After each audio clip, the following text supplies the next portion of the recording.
Welcome to the What to Read Next podcast. In this podcast, your host, Lori Amin, will interview published authors to chat about their work, journey to getting published, and their book recommendations. If you share a passion for books and always looking for your next read, then join us.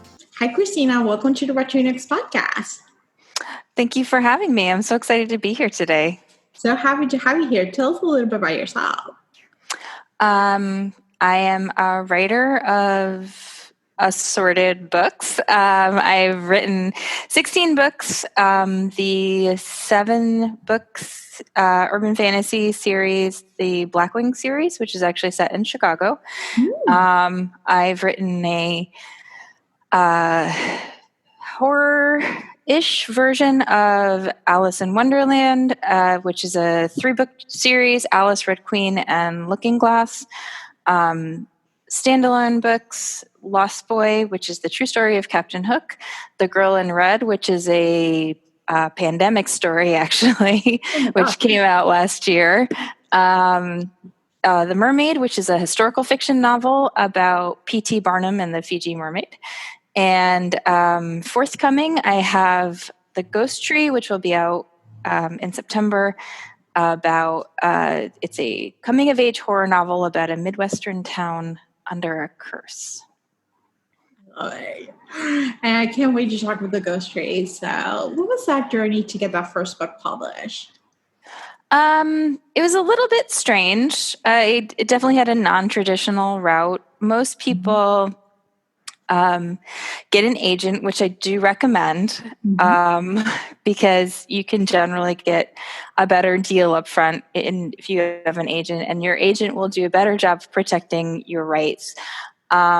At the time when I was submitting, so this was about, I wrote the book in 2008, and I started submitting basically as soon as I finished it. And I spent about 8 months trying to get an agent, couldn't get one. Started to get a little bit frustrated because I was very, very confident that the book was publishable. I didn't think the book was the greatest book ever written, but I was like, this book is pretty good, and I think someone would publish it if it would get in front of the right person. And that was Blackwings. That was my first book. And at the time, Ace Rock, which is the science fiction fantasy imprint under the Penguin umbrella at the time, and they were doing open submissions, which means you could submit without an agent. So I submitted via their contact form on their website, a query letter in the first 10 pages, and about a week after I submitted, an editor got in touch with me and asked for a partial, which is the first 3 chapters of your book. I submitted the partial, and very shortly after that, she asked me for the whole manuscript. I sent it in, and literally a week after that, she called me and offered me a 3-book contract. Oh, wow. So it was very strange. It was very shocking. But that was, I really feel like that was a timing thing where like my book got in front of the right person at the right time, was going through those open submissions. In the industry, it's called the slush pile. And I feel like I got lucky because that allowed me to get my foot in the door. And then actually, once I had a contract, it was a lot easier for me to get an agent, because then I started to make, network with people in the industry. And I got my agent, Lucienne Diver, because I did an event with Chloe Neal, another writer who's on the Ace Rock imprint, and her agent was Lucienne, and she recommended me to Lucienne. So I definitely had an unusual kind of journey, but I've been very fortunate because I've been able to stay working pretty much since I started. So I've been doing this for about 10 years. That's amazing. You published 16 books. That's a lot. So, well, I mean, they're not all published yet. There's 13 out.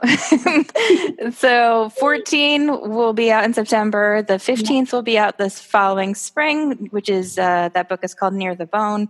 And then I have another book that I just handed in. That's my 16th manuscript. So that's so incredible. That's a lot of writing. So it is. So let's talk about your writing process. Do you follow an outline? Do you see where the story leads? Are you a plotter? Are you a pantser?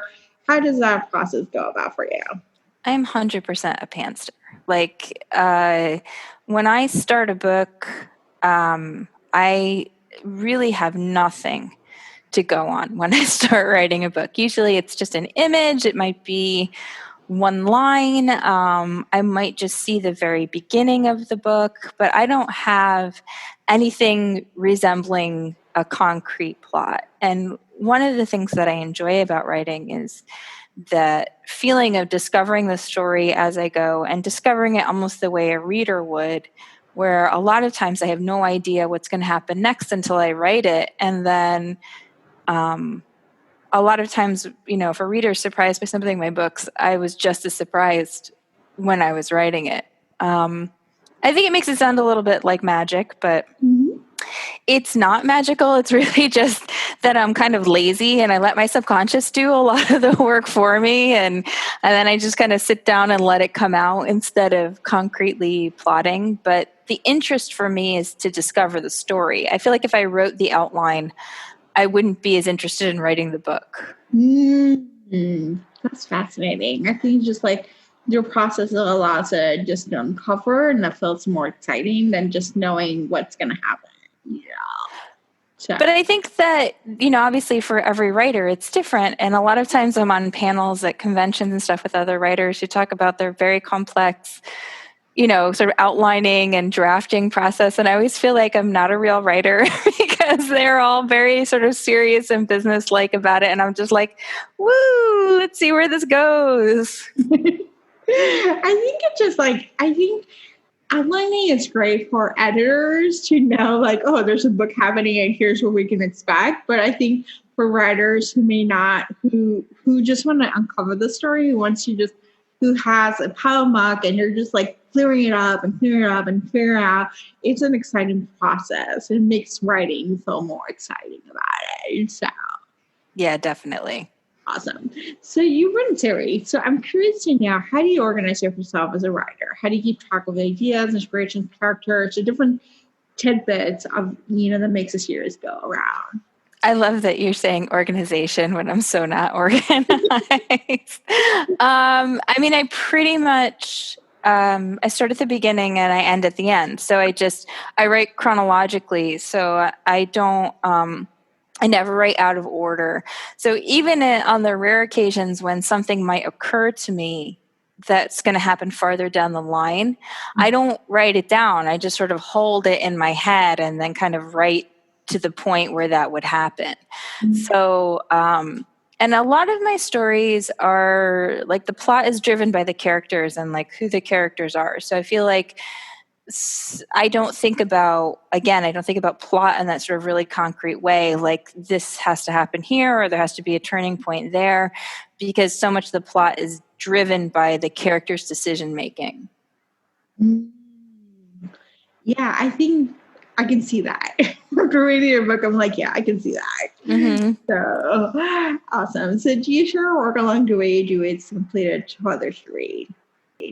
I do not share my work with anybody when I'm writing it. Like the first time anybody's going to see that book is like when my editor and agent see it when it's done. Because some writers really sort of thrive on that feedback, but because of the very kind of idiosyncratic way that I have of writing, I just don't want anyone else's head in my head when I'm working.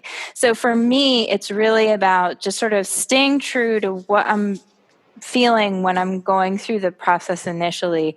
I'll take feedback once that's done, once that process is completed, but I don't want anybody sort of in there when I'm actually working on it.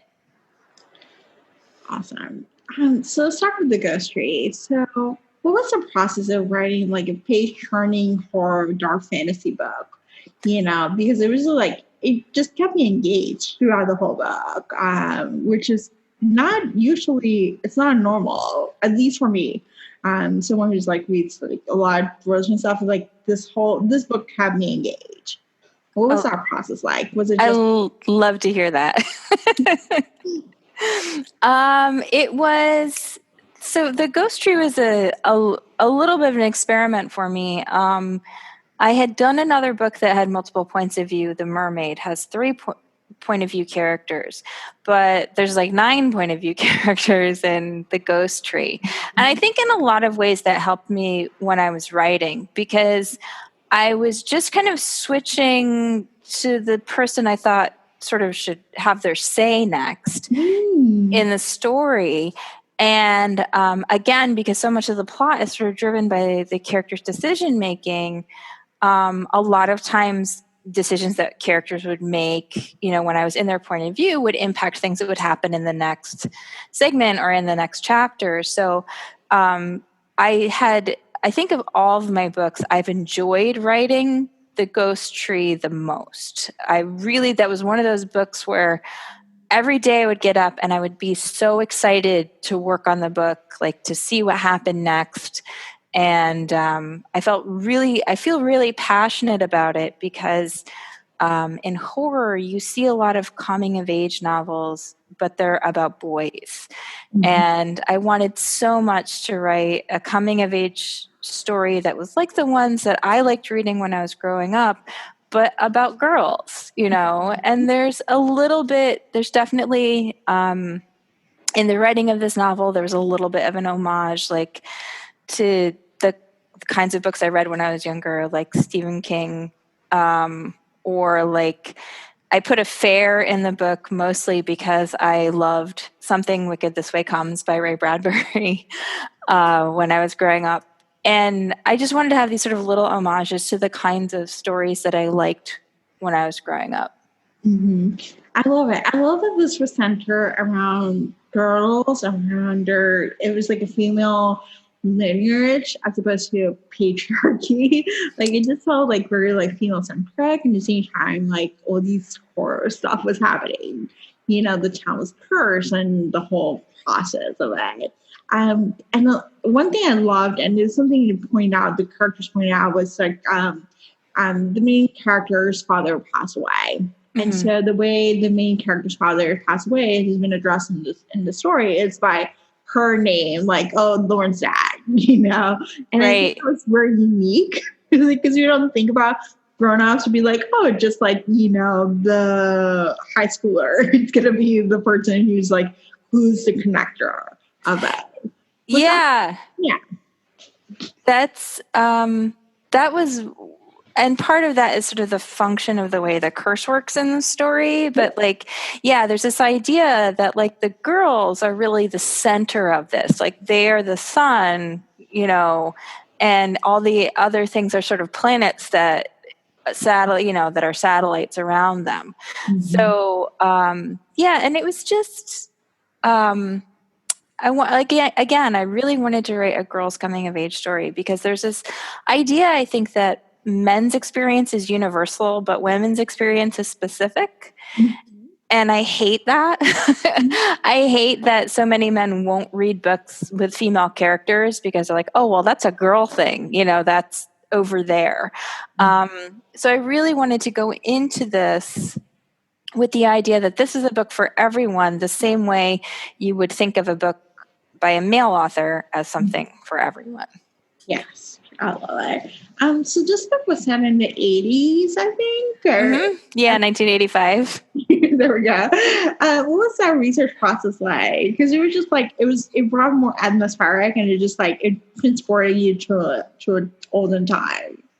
Yeah, well, I grew up in that era. I was born in 1974, so I remember 1985, and I remember it being a part of my childhood. And again, this sort of is a throwback to the types of books. Like when you read a book by Stephen King, where he has younger characters, they are in the 50s, right? Because that's when he grew up. Mm-hmm. So he writes about the time that he knows and the times that he experienced and the times that he remembered fondly.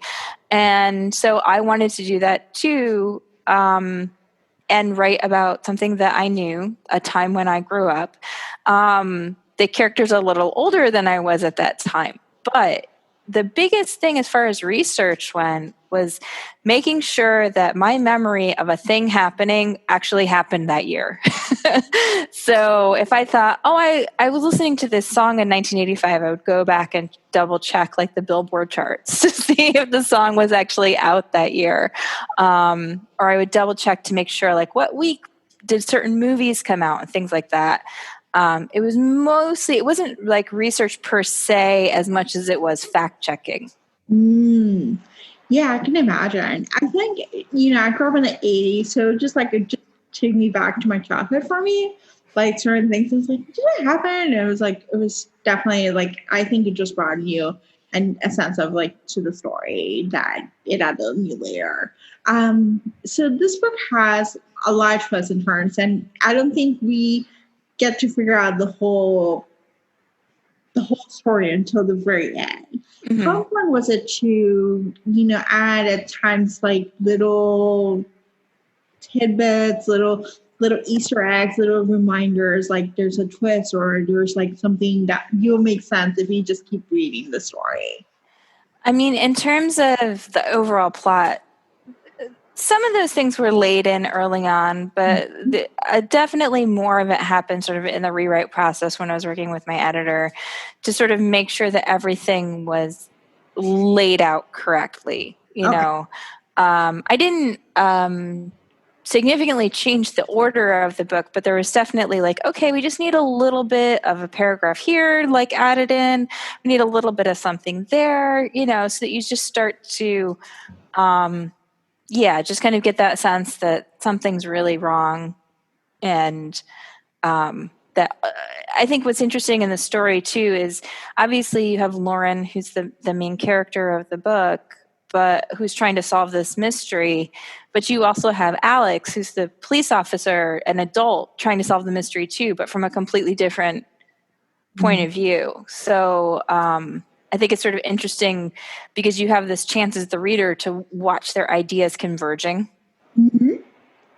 And then we had David, who's like the 4-year-old, precocious 4-year-old, who, part of the curse, he gave us the clues, which was, so how difficult was it to write David as a character? Because he brings up a lot of different things in the story. Mm-hmm. I think the biggest thing with David was trying to sort of lay in just enough, not make it so that he was giving away plot elements per se, but definitely so that the things that he was saying were adding tension or adding suspense or creating, questions in the reader's mind. And again, like David is an homage to the kinds of books that I read in the 80s where you would read these books about creepy kids, right? Mm-hmm. I feel like they were everywhere in the 80s. You'd have some kid who had some supernatural power, and he was definitely a little bit of an homage to those kinds of characters from that. I really had a lot of fun when I was writing this book, like sort of playing with the existing tropes and sort of feeling like I was in conversation with other books that had come before me. I love it. I really enjoy this book a lot. I think for me it was a great experience to explore horror in a sense of that it doesn't have to be this. For me, it's not the typical genre that I will go for. And so it was really exciting to just read a book that it was like, I can identify with Lauren's journey and Lauren's experience and coming of age, and at the same time be engaged with the different twists and turns that the story will lead. And the setting of the 1980s, like it felt like it was just like a fun book to read, even though it has some, some killing and some horror. It felt like a really fun book to read. I love hearing that because I feel like I put so much of my heart into this book, and it's so important to me. And, so the early feedback from women like you who have said like, the book speaks to some degree to their experience, that's such a positive thing to feel as a writer, that, you're sort of filling a void, that there's something out there that women have been looking for, who read this genre or maybe who don't read the genre. I mean, I think the thing about horror is that a lot of people don't think of themselves as horror readers, but the horror is a big tent there's a lot of different kinds of stories that can sort of fit under that tent. And I think that there's a lot of space for different kinds of writers and also different kinds of readers, to come in and like be a part of this genre. This is exciting. So, all right, now let's go to a round of book recommendations. This is an opportunity for you to share with the audience what you should read next. What is your favorite genre? So I literally will read anything. I will read anything under the sun. If it's a book and it looks interesting to me, I'll read it. I read all fiction genres. I read nonfiction. I read science. I read history. I mean, I will read anything. If the book will stand still long enough, I will get to it eventually. I love it. What has been a book you read this past year that you love? I think I would say a book that came out in this year that sort of took me by surprise that I really enjoyed was Pretty as a Picture by Elizabeth Little. And that was that came out a few months ago. And it's a sort of mystery thriller about it has a very unusual heroine, which is one of the things I liked about it. And she's a film editor, and she's going to this island to work with this sort of notoriously demanding director. And he's making a film about a murder that actually occurred on that island. And of course, because it's a mystery, there's more things that happen. But it's a great book. I had not read anything by her before. I picked it up, read it in an afternoon. I was like, I cannot put this book down. Oh my gosh. Fantastic. I love when that happens. They're the best.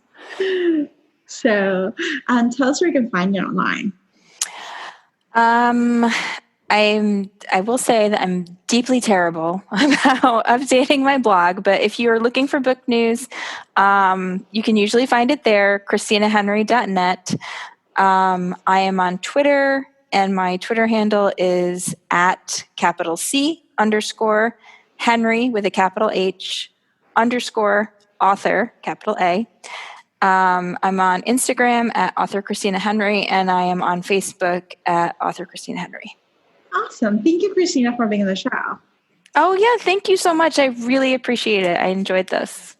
If you enjoyed this podcast, feel free to share with friends, subscribe, or rate and review the show. This is the easiest way to support this podcast. Want to join a romance-loving community?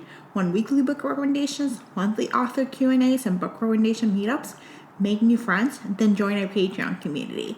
To sign up, please follow the links in the show notes. What You Read Next podcast is part of the Frolic Podcast Network. Find more podcasts to love on frolic.media/podcast. Thank you so much for listening and have a great day.